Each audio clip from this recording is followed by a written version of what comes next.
கழகத்தின் இளைஞரணி செயலாளர் தம்பி உதயநிதிக்கு 49வது பிறந்த நாள் விழா. ஒரு இயக்கத்தை அண்ணன் ஜெகத் அவர்கள் சொன்னதைப் போல அடுத்த தலைமுறைக்கு கடத்துகின்ற ஒரு வரலாற்று கடமைக்கு தலைமை தாங்கி இருக்கிற தம்பிக்கு பிறந்த நாள் விழா. எட்டயபுரத்தில் பாரதி விழாவில் கலந்து கொள்வதற்கு நான் சென்றிருந்தேன். பாரதி விழா நடைபெறுகிற எட்டயபுரம் பாரதி மணிமண்டபத்தினுடைய வாயில் காப்பாளர் மயில்வாகனிடத்தில் என்னுடைய பெயரை சொல்லிக்கொண்டு நான் அரங்கத்திற்குள் நுழைந்தேன். அரை மணி நேரத்திற்கு முன்பாக எட்டயபுரம் சென்று ஒரு திருவல்லிக்கேணி திண்டு தீர்த்துவிட்ட தமிழ் கரும்பு இந்த ஊரிலாம் உதித்தது.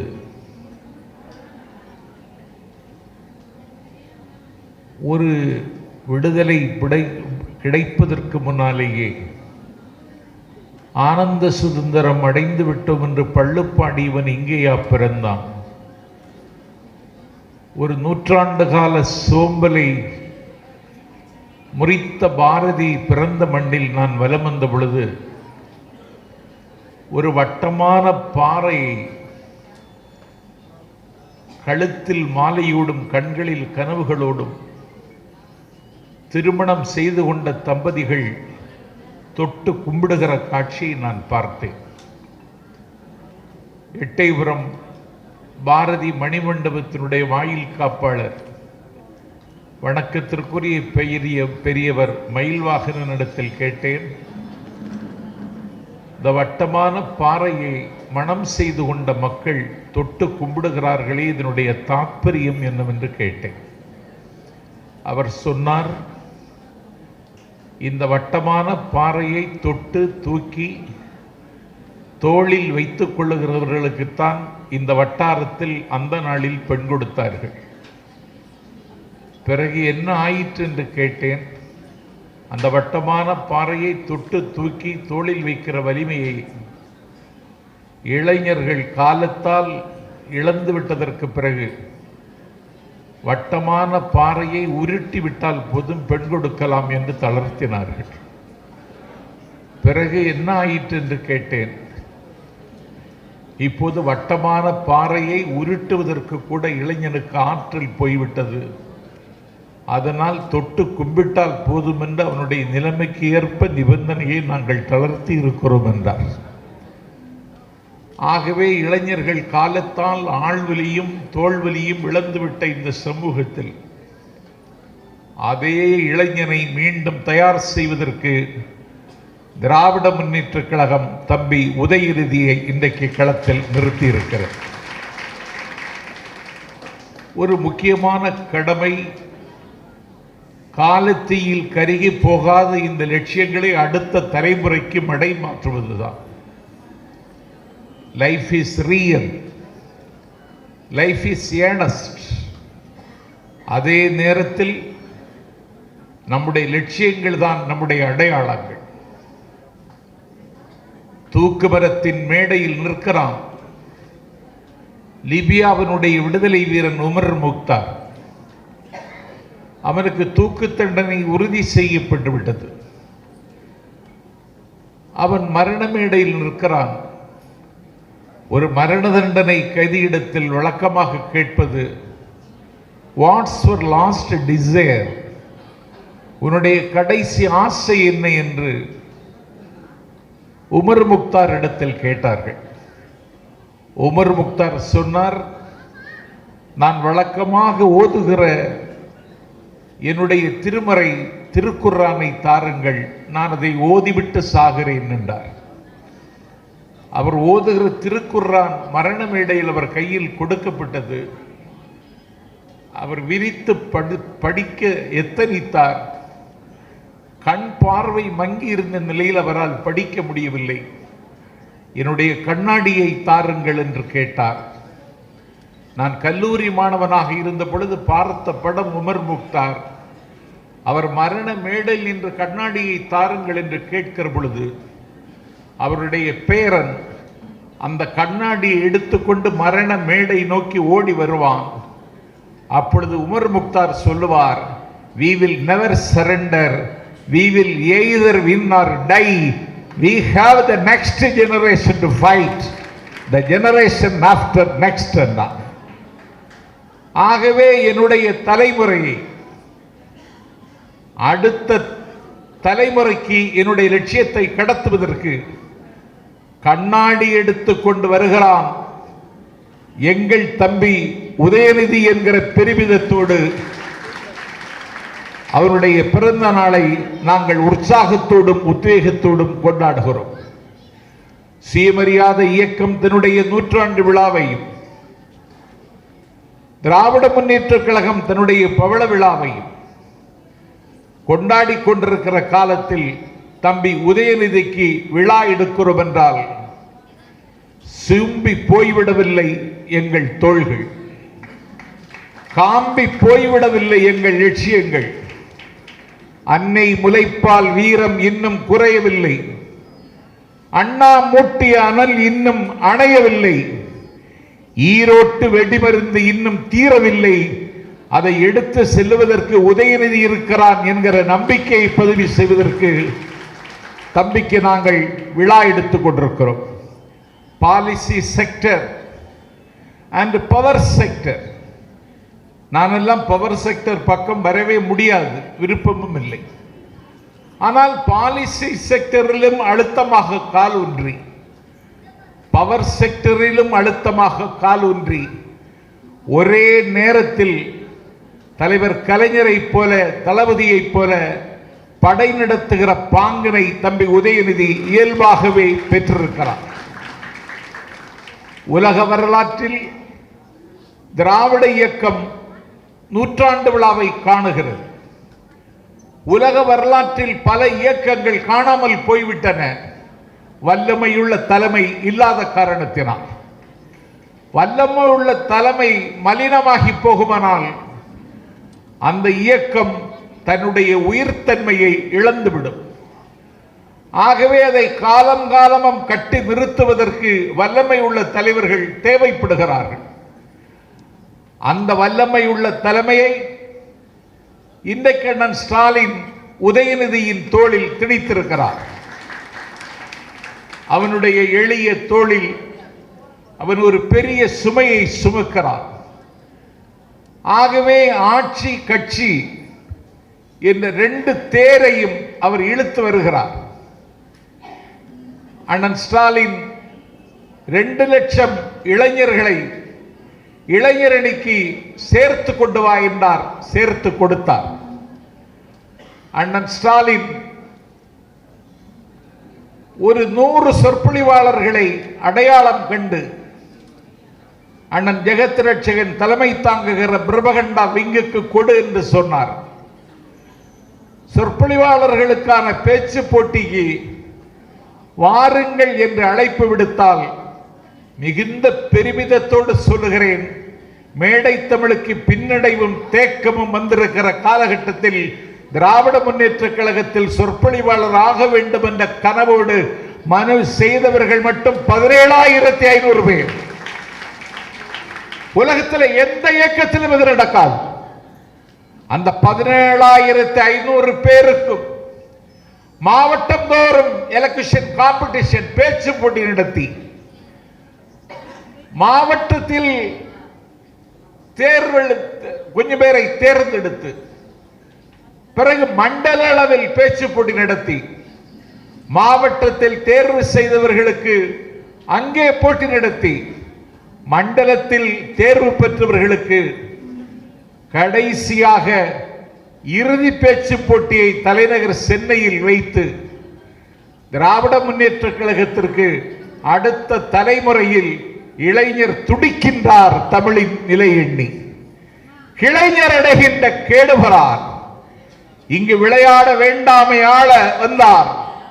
வாழ்வின் களை நீக்குக கூவாய் கருங்குயிலே என்று கூவுவதற்கு 200 இளைஞர்களை இன்றைக்கு எங்கள் பேச்சாளர் அணிவகுப்பில் சேர்த்து தந்த கடமையை தம்பி செய்தார்.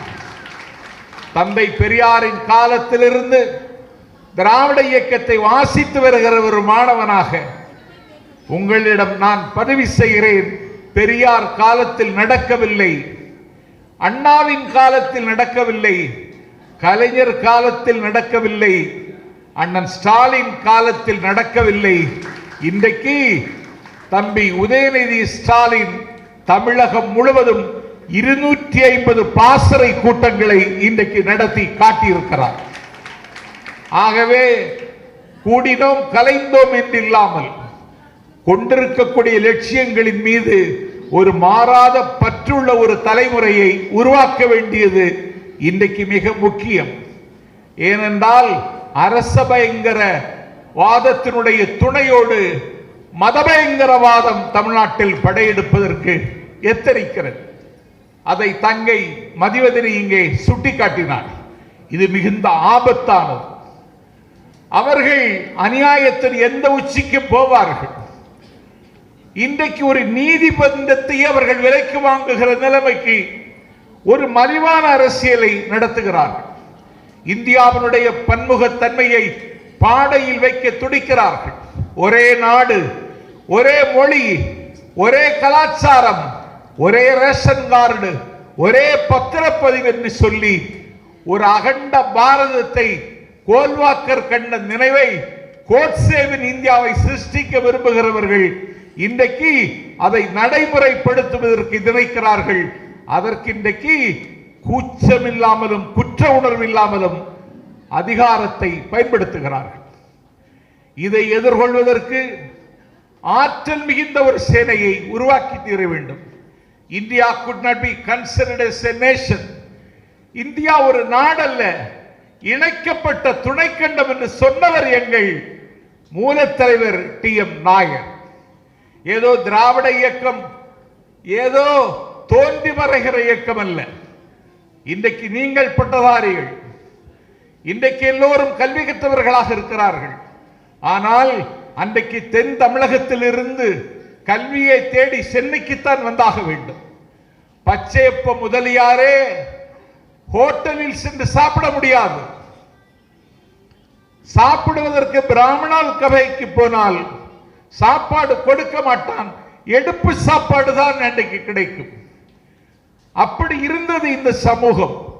கல்வி தேடி தலைநகர் சென்னைக்கு தஞ்சம் வருகிற பிள்ளைகளுக்கு தங்குவதற்கு இடம் கொடுக்க வேண்டும் என்று சொல்லித்தான் அன்றைக்கு எங்கள் முதல் தலைவர் நடேச முதலியார் அன்றைக்கு தலைநகர் சென்னையில் திருவல்லிக்கேணியில் ஒரு டிராவிடியன் ஹாஸ்டல் தொடங்கினார். அந்த டிராவிடியன் ஹாஸ்டலில் அந்த மாணவர்கள் தங்கி கல்வி கற்று அவர்களுக்கு உணவும் கொடுத்து அவர்களை பாதுகாத்து பரிபாலித்தார் டாக்டர் நடேசனார்.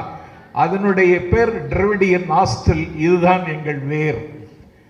ஒன்றை சொல்லுகிறேன், அந்த திராவிட ஹாஸ்டலில் படித்தவன் தான் இந்தியாவினுடைய first finance minister doctor RK. Shanmugam Chettiar Dravidian ஹாஸ்டலில் படித்தவர். இந்த இயக்கத்தின் வரலாறு இன்றைக்கு இருக்கிற தலைமுறைக்கு சொல்லியாக வேண்டும். முதலமைச்சர் என்கிற தங்க மகுடத்திற்காக அல்ல. 1916 1 கோடி ரூபாய் செலவழித்தார் வெள்ளுடை வேந்தர் சர் பி.டி. தியாகராயர். அவர் அணிகின்ற வெள்ளை துணி வெளிநாட்டிலிருந்து இறக்குமதி செய்யப்பட்டது. 8 குதிரை பூட்டிய சாரட்டு வண்டியில் சென்னையில் அவர் பவனி வருவார். அன்றைக்கு தமிழ்நாட்டில் மிகப்பெரிய தனவந்தர் அவர் தான். 1 கோடி ரூபாய் 1916 செலவழித்து ஒரு வல்லாதிக்கத்தை வீழ்த்தி நீதி கட்சியை வெற்றி பெறச் செய்வதற்கு 1 கோடி ரூபாய் செலவழித்தார். இன்றைக்கு அது 2 லட்சம் கோடிக்கு சமம். 1 கோடி ரூபாய் செலவழித்து நீதி கட்சியை வெற்றி பெற வைத்ததற்கு பிறகு British governor Lord Willingdon, mister sir P T. Thiyagarayar அவர்களே, தமிழ்நாட்டினுடைய முதலமைச்சர் என்கிற தங்க மகுடத்தை தரிக்க வாருங்கள் என்று சர்பிடி தியாகராயருக்கு தங்க தாம்பாளல் வைத்து அழைப்பு கொடுத்த பொழுது ஜவஹர்லால் நேருவின் சீடர்களும் என்னையும் என்னுடைய சகா டி.எம். நாயரையும் இழித்தும் பழித்தும் பேசுகிற இந்த காலகட்டத்தில் இந்த முதலமைச்சர் என்கிற தங்க மகுடத்தை நான் ஏற்க விரும்பவில்லை என்று தன்னை தேடி வந்த தங்க மகுடத்தை வேண்டாம் என்று சொன்ன தலைவர்கள் எங்கள் மூல தலைவர்கள். ஆசாபாசத்திற்கும் ஆசைக்குமான இயக்கமில்லை இது ஆயிரங்காலத்து பயிர். உலகத்திலே மொழிக்காக போரிட்டவர்கள் நாம். ஒரு பண்பாட்டு அடையாளத்தை மீட்டெடுப்பதற்காக ஒரு இயக்கம் கண்டவர்கள் நாம். திராவிட இயக்கம் வருவதற்கு முன்னால் கற்புக்கரசி யார் என்று கேட்டால் பாஞ்சாலி என்றுதான் சொன்னார்கள். திராவிட இயக்கம் வந்ததற்கு பிறகுதான் கற்புக்கரசி யார் என்று கேட்டால் கண்ணகி என்று வழிமொழிந்தார்கள். திராவிட இயக்கம் வருவதற்கு முன்னால் வீரர்கள் யார் என்று கேட்டால் அர்ஜுனனைத்தான் சொன்னார்கள். திராவிட இயக்கம் வந்ததற்கு பிறகுதான் வானமண்டலத்தில் மின்னும் நட்சத்திரங்களை கூட வில்லால் வீழ்த்துகிற வல்லாளன் வல்வில் லோரியை சொன்னார்கள். திராவிட இயக்கம் வருவதற்கு முன்னால் கொடைவள்ளல் யார் என்று கேட்டால் கர்ணனைத்தான் சொன்னார்கள். திராவிட இயக்கம் வந்ததற்கு பிறகுதான் கொடைவள்ளல் யார் என்று கேட்டால் கடையேழு வள்ளல்களை சொன்னார்கள். ஆகவே ஒரு தூர்ந்து கொண்டிருக்கிற தமிழ் இனத்தின் கலாச்சாரத்தை பேணி பாதுகாப்பதற்கு 1000 கனவுகளோடு புறப்பட்ட இயக்கம் அடுத்த தலைமுறையையும் தாண்டி பயணிக்க ஒரு ஆற்றல் மிகுந்த தலைவன் தேவைப்படுகிறான். அவன் எங்களுக்கு உதயநிதி என்கிற வடிவத்தில் கிடைத்திருக்கிறான். உப்பை விட எளியவன், காற்றை விட லேசானவன், மழை நீரை போல புனிதமானவன், தாய்ப்பாலை போல கலப்படமில்லாதவன். அந்த தம்பிக்கு இன்றைக்கு பிறந்த நாள். அவனுக்கு நான் பல்லாண்டு பாடுகிறேன். குயில்களே கூவுங்கள், எங்கள் தம்பிக்கு பிறந்த நாள். மயில்களை அகவுங்கள், எங்கள் தம்பிக்கு பிறந்த நாள். ஓடும் மேகங்களை உறக்கச் சொல்லுங்கள், எங்கள் தம்பிக்கு பிறந்த நாள். பாடும் பறவைகளை பறைசாற்றுங்கள், எங்கள் தம்பிக்கு பிறந்த நாள். திரும்ப திரும்ப கரைக்கு மோதுகிற கடல் அலைகளை ஆரவாரம் செய்யுங்கள், எங்கள் தம்பிக்கு பிறந்த நாள். கும்மியடித்து கும்மாளமிட்டு கீழே வந்து கொட்டுகின்ற குற்றாலமே கொட்டி முழக்கு, எங்கள் தம்பிக்கு பிறந்த நாள். ஆகாயமே என் தம்பிக்கு உன்னுடைய ஆசீர்வாதத்தை தா. உலகத்தில் வானத்தில் எத்தனை நட்சத்திரங்கள் இருக்கிறதோ அத்தனை நட்சத்திரங்களின் வயது வரை என் தம்பியும் வாழ வேண்டும், இந்த மண்ணை ஆள வேண்டும் என்று கேட்டு 1/2 மணி நேரம்தான் பேசுவதற்கு அமைச்சர் சொன்னார். நான் தாண்டி பேசினால் இனிமேல் அழைக்க மாட்டாரோ என்ற பயத்தில் விடைபெறுகிறேன். நன்றி, வணக்கம். புதிய திராவிடர் கழகம் நடத்தும் வெல்லட்டும் சமூக நீதி 6வது மாநில மாநாடு 30/11/2025 ஞாயிறன்று ஈரோடு எழுமாத்தூரில் மாண்புமிகு தமிழ்நாடு முதலமைச்சர் நல்லாசியுடன் மாண்புமிகு தமிழ்நாடு துணை முதலமைச்சர் உதயநிதி ஸ்டாலின் அவர்கள் சிறப்புரையாற்றுகிறார். அமைச்சர்கள் திரு சு முத்துசாமி, வி செந்தில் பாலாஜி ஆகியோர் முன்னிலை வகிக்கிறார்கள். பிரம்மாண்ட சமூக நீதி மாநில மாநாட்டிற்கு புதிய திராவிடர் கழக நிறுவன தலைவர் KS ராஜ்கவுண்டர் அவர்கள் அன்புடன் அழைக்கிறார். வாரீர் வாரீர்.